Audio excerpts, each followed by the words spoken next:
श्री ब्रह्म पुराण गौतम के द्वारा भगवान शंकर की स्तुति, शिव का गौतम को जटा से गंगा का अर्पण तथा गौतमी नदी का महात्म।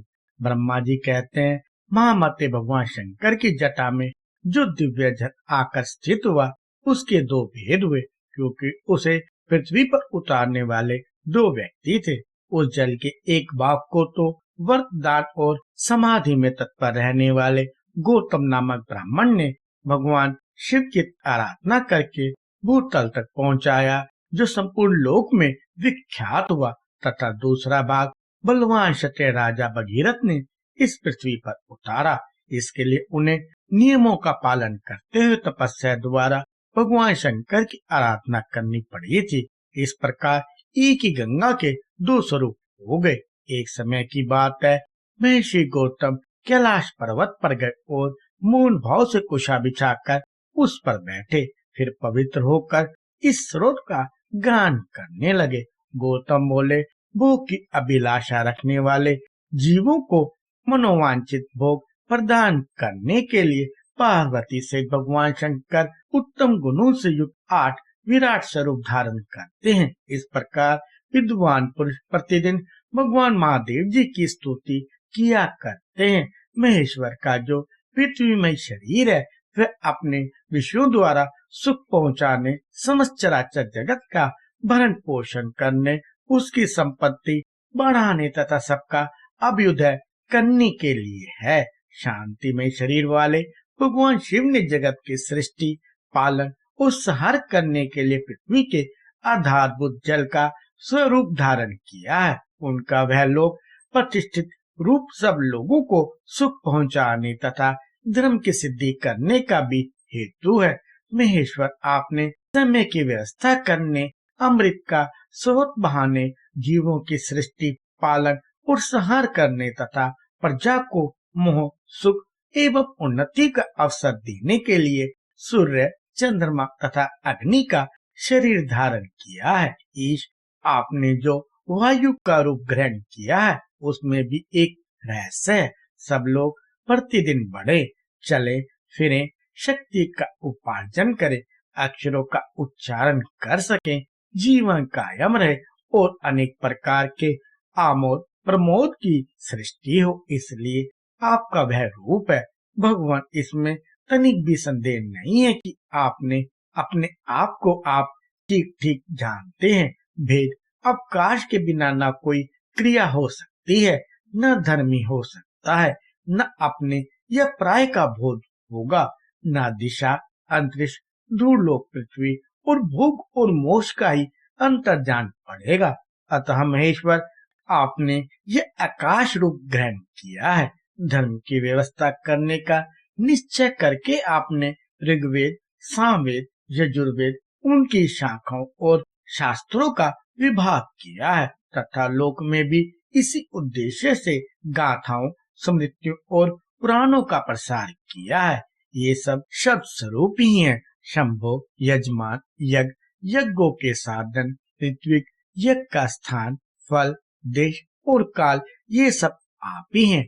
आप ही परमात्मा तत्व हैं। विद्वान पुरुष आपके शरीर को यज्ञांगमय बताते हैं। केवल वाद विलास करने से क्या लाभ?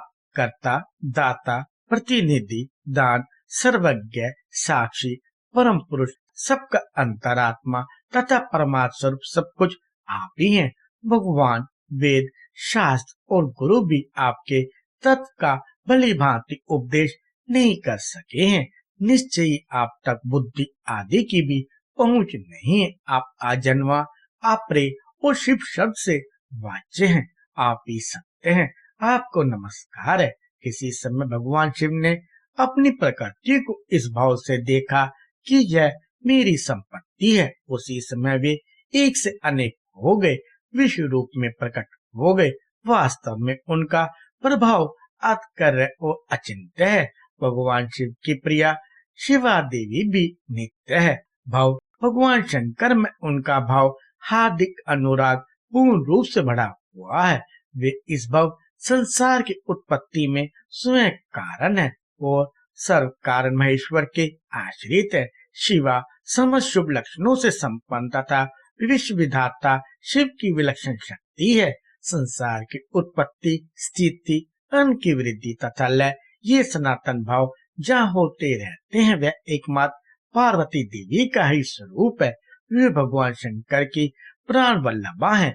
उनके लिए कुछ भी असाध्य नहीं है। समस्त जिनके लिए अन्नदान देते और तपस्या करते हैं वे जगत जननी माता पार्वती ही हैं। उनकी उत्तम कीर्ति बहुत बड़ी है। वे शिव की प्रियतमा है। इंद्र भी जिनकी कृपा दृष्टि चाहते हैं, जिनका नाम लेने से मंगल की प्राप्ति होती है, जो संपूर्ण विश्व में व्याप्त इसे निर्मल बनाती है, वे भगवती उमा ही है। उनका रूप सदा चंद्रमा के समान मनोरम है, जिनके प्रसाद से ब्रह्मा आदि चराचर जीवों की बुद्धि, नेत्र, चेतना और मन में सदा सुख की प्राप्ति होती है।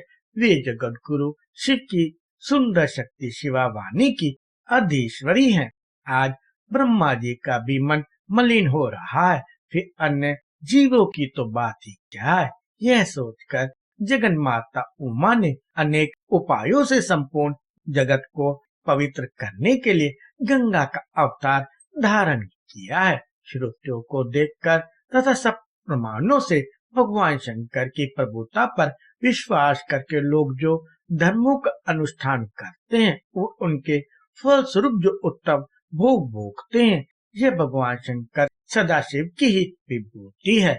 वैदिक अथवा लौकिक कार्य, क्रिया कारक और साधनों का जो सबसे उत्तम एवं प्रिय साध्य है वह अनादिकर्ता शिव की प्राप्ति ही है, जो सर्वश्रेष्ठ ब्रह्म पर प्रधान सारभूत और उपासना के योग्य है। जिनका ध्यान तथा जिसकी प्राप्ति करके श्रेष्ठ योगी पुरुष मुक्त हो जाते हैं, पुनः संसार में जन्म नहीं लेते, वे भगवान उमापति ही मोक्ष है। माता पार्वती भगवान शंकर जगत का कल्याण करने के लिए जैसे जैसे अपार माया में रूप धारण करते हैं, वैसे तुम भी उनके योग्य रूप धारण करती हो। इस प्रकार तुम में पतिव्रत जागृत रहता है। गौतम जी के इस प्रकार स्तुति करने पर वृषभांकित ध्वज वाले साक्षात भगवान शिव उनके सामने प्रकट हुए और प्रसन्न होकर बोले, गौतम, तुम्हारी भक्ति, स्तुति तथा उत्तम वध से मैं बहुत संतुष्ट हूँ। मांगो, तुम्हें क्या दूं? जो वस्तु देवताओं के लिए भी दुर्लभ हो वह भी तुम मांग सकते हो। गौतम ने कहा, जगदीश्वर, समस्त लोगों को पवित्र करने वाली इन पावन देवी को जो आपकी जटा में स्थित है और आपको परम प्रिय है, ब्रह्मगिरी पर छोड़ दीजिए। ये समुद्र में मिलने तक सबके लिए तीर्थ रूप होकर रहें। इनमें स्नान करने मात्र से मन, वाणी और शरीर द्वारा किए हुए ब्रह्म हत्या आदि समस्त पाप नष्ट हो जाएं। चंद्र ग्रहण, सूर्य ग्रहण, आर्यान्य आरंभ, विषुव योग, संक्रांति और वैदिक योग आने पर अन्य पुण्य तीर्थों में स्नान करने से जो फल मिलता है वह इनके स्मरण मात्र से ही प्राप्त हो जाए। ये समुद्र में पहुंचने तक जहाँ जहाँ जाए वहाँ आप अवश्य रहें। यह श्रेष्ठ वर मुझे प्राप्त हो तथा इनके तट से 1 योजन से लेकर 10 योजन तक की दूरी के भीतर आए हुए महापात की मनुष्य भी यदि स्नान किए बिना ही मृत्यु हो जाए तो भी वे मुक्ति के भागी हों। ब्रह्मा जी कहते हैं, गौतम की यह बात सुनकर भगवान शंकर बोले, इससे बढ़कर दूसरा कोई तीर्थ ना तो हुआ है ना होगा। यह बात सत्य है, सत्य है, सत्य है और वेदों में भी निश्चित की गई है। गौतमी गंगा गोदावरी सब तीर्थों से अधिक पवित्र है। यूं कहकर वे अंतर ध्यान हो गए। लोक पूजित भगवान शिव के चले जाने पर गौतम ने उनकी आज्ञा से जटा से सरिताओं में श्रेष्ठ गंगा को साथ ले देवताओं से घिरकर ब्रह्मगिरी में प्रवेश किया। उस समय महाभाग महिषी, ब्राह्मण और क्षत्रिय भी आनंद मग्न होकर जय जयकार करते हुए ब्रह्म ऋषि गौतम की प्रशंसा करने लगे। पवित्र एवं संयत चित्त वाले गौतम ने जटा को ब्रह्मगिरी के शिखर पर रखा और भगवान शंकर का स्मरण करते हुए गंगा जी से हाथ जोड़कर कहा, 3 नेत्रों वाली भगवान शिव की जटा से प्रकट हुई माता गंगा, तुम सब अभिष्टों को देने वाली और शांत हो। मेरा अपराध क्षमा करो और सुखपूर्वक यहाँ से प्रभावित होकर जगत का कल्याण करो। देवी, मैंने तीनों लोगों का उपकार करने के लिए तुम्हारी याचना की है और भगवान शंकर ने भी इसी उद्देश्य की सिद्धि के लिए तुम्हें दिया है, अतः हमारा यह मनोरथ असफल नहीं होना चाहिए।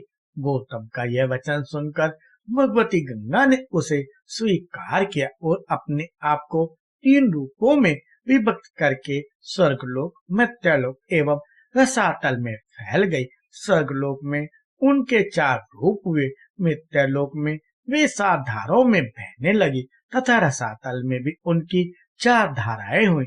इस प्रकार एक ही गंगा के 15 आकार हो गए।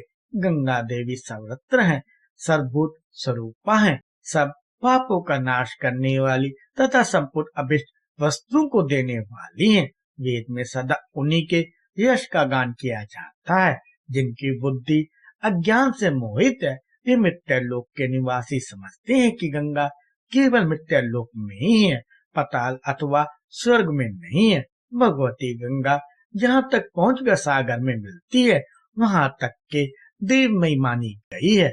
महर्षि गौतम के छोड़ने पर वे पूर्व समुद्र की ओर चली गई। उस समय देवर्षियों द्वारा सेवित कल्याण में जगन माता गंगा की मुनिश्रेष्ठ गौतम ने परिक्रमा की। इसके बाद उन्होंने देवेश्वर भगवान त्र्यंबक का पूजन किया। उनके स्मरण करते ही करुणा सिंधु भगवान शिव वहां प्रकट हो गए। पूजा करके महर्षि गौतम ने कहा, देव देव महेश्वर, आप संपूर्ण लोकों के हित के लिए मुझे इस तीर्थ में स्नान करने की विधि बताइए।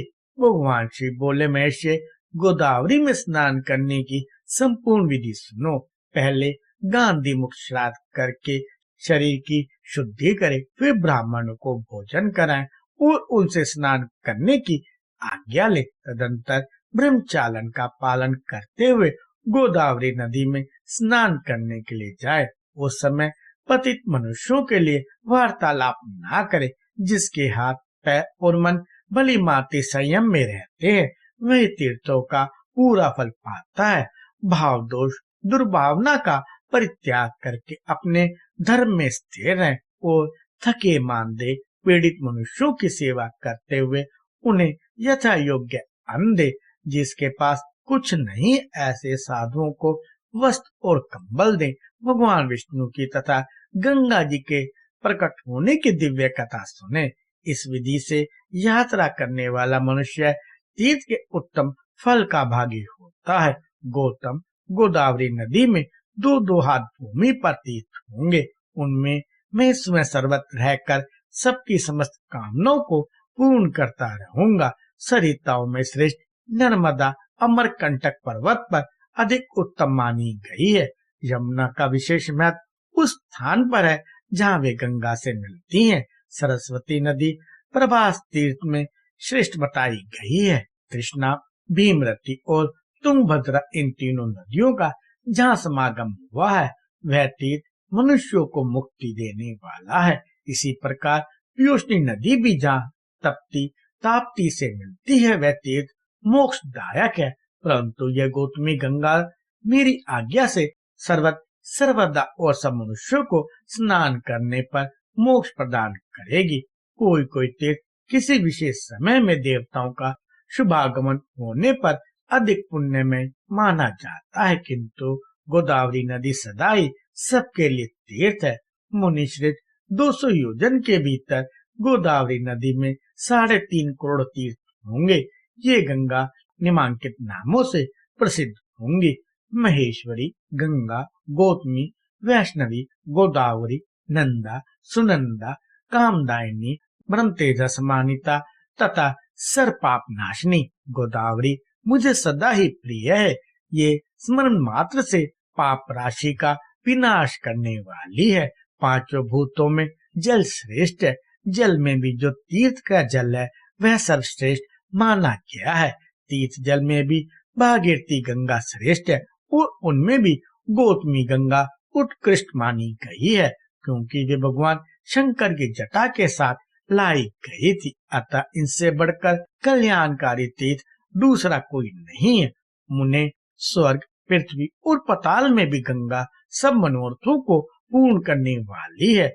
ब्रह्मा जी कहते, नारद, इस प्रकार साक्षात भगवान शंकर ने संतुष्ट होकर महात्मा गौतम को गोदावरी का जो महात्मा बतलाया था वही मैंने तुमको सुनाया है। कृपया लाइक, शेयर और सब्सक्राइब करें।